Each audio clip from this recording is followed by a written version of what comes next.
Franklin Delano Roosevelt, 32nd President of the U.S. And today, I'm going to be talking about the 1930s. One of the bigger themes in the 1930s was the rise of New Deal liberalism. Whereas classical liberalism focused on individual liberties and limited government, New Deal liberalism sought to expand the government's role through deficit spending and government programs. During a time where many Americans thought that the current system wasn't working due to the Great Depression, this was very appealing. Of all the people involved in New Deal liberalism, I was one of the most important. The New Deal was my brainchild, and I was the president that put it into play. My thought process was that since the way things are going right now isn't working, let's just try new things, and if it works, we'll keep on doing it. If it doesn't, try something else. Some examples of this is how the Agricultural Adjustment Act directly interfered with the pricing of crops. However, it also meant that farmers were able to get their crops to market and sell them so much easier. This was a very new and, to some, dangerous idea. However, with my help and a semi-cooperative Congress behind me, I was able to forever change the face of American politics.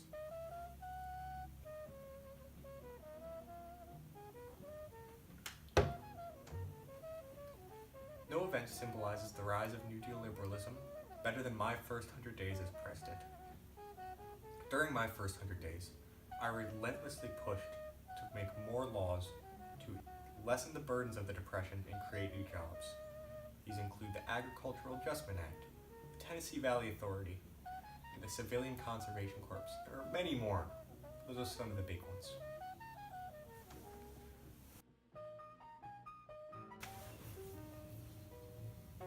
Another theme in the 1930s was the Dust Bowl. The Dust Bowl was a series of dust storms that took place in the Great Plains. These storms greatly hurt the Great Plains agricultural, killed a few people, and damaged a lot of property. These storms were caused by careless overfarming by prior generations of Great Plains farmers. Dorothea Lange was a government-paid photographer in the 1930s. She was paid to humanize the poverty. For example, she would go to an impoverished area and take pictures of the poor people and their lives. She worked across the country through many different time periods. Some of her best work was done during the Dust Bowl. These pictures here show some of her more famous work. FDR wanted this done so that people across the nation would understand why he was putting such radical policies into play. If people understood how bad off some people were, they would be more willing to let the New Deal happen. One event that happened as a direct result of the Dust Bowl was the Great Migration. There have been several Great Migrations in American history, but this one was the farmers of the Great Plains moving away from the Great Plains. While some of them did go east, back to the New England, many of them moved to California and the West Coast.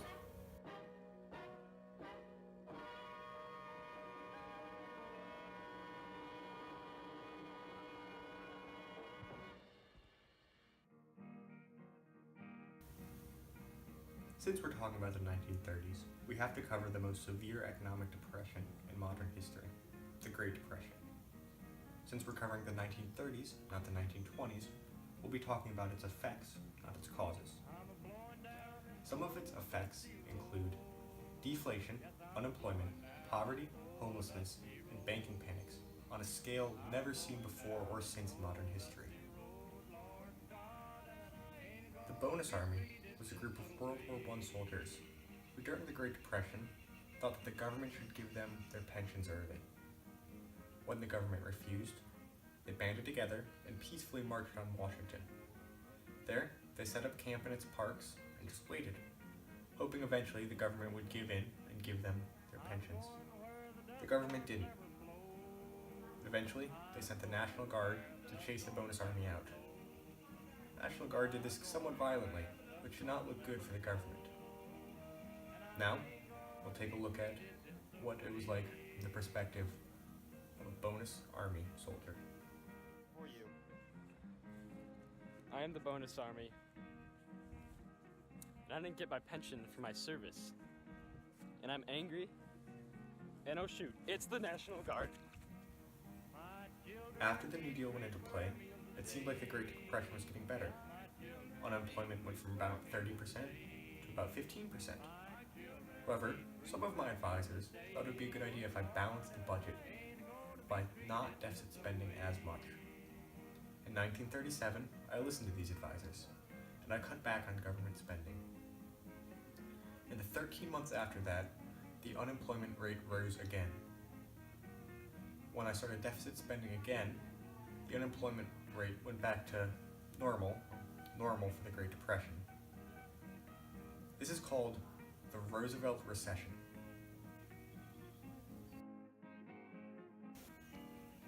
After World War I, many Americans were upset that they had lost Americans in a foreign conflict. This led to a wave of isolationist sentiment across the nation. This also means that when World War II started in Europe and Asia, many Americans thought it would be best if they just stuck to themselves. One event that shows how popular isolationism was in the 1930s is the passage of the Neutrality Acts.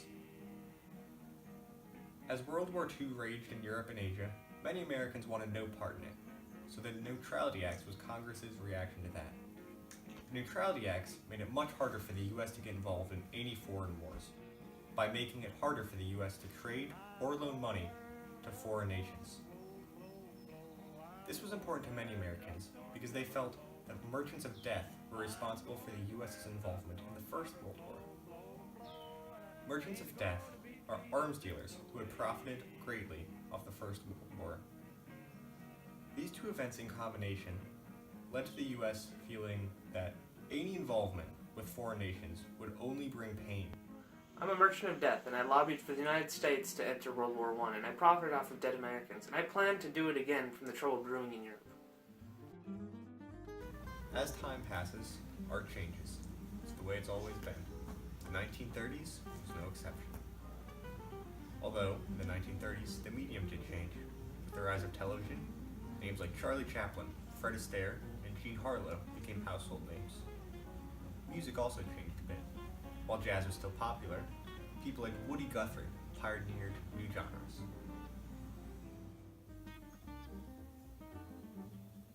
Actress Jean Harlow's influence on the world can still be felt today, despite her short career. She was one of Hollywood's very first sex symbols. Despite her being called a screen siren by some of her critics for her provocative outfits and dialogue, her influence on the world in Hollywood can still be seen to this day.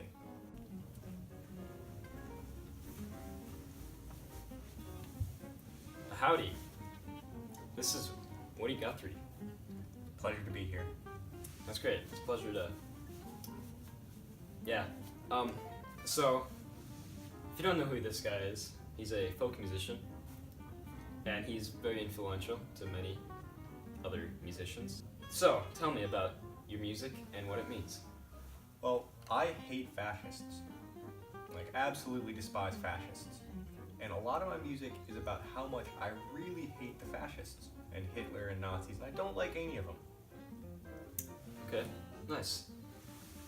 I've heard rumors that you're a communist. A lot of people think that because of how anti-fascist I am, I'm communist, and I'm a little bit left-leaning, but communist is a bit extreme. Really, I just hate fascism. Okay. Did you have a study group this year? Not earlier in the year, but I did eventually. So does that mean like you started without one but then got one later in the year? Exactly.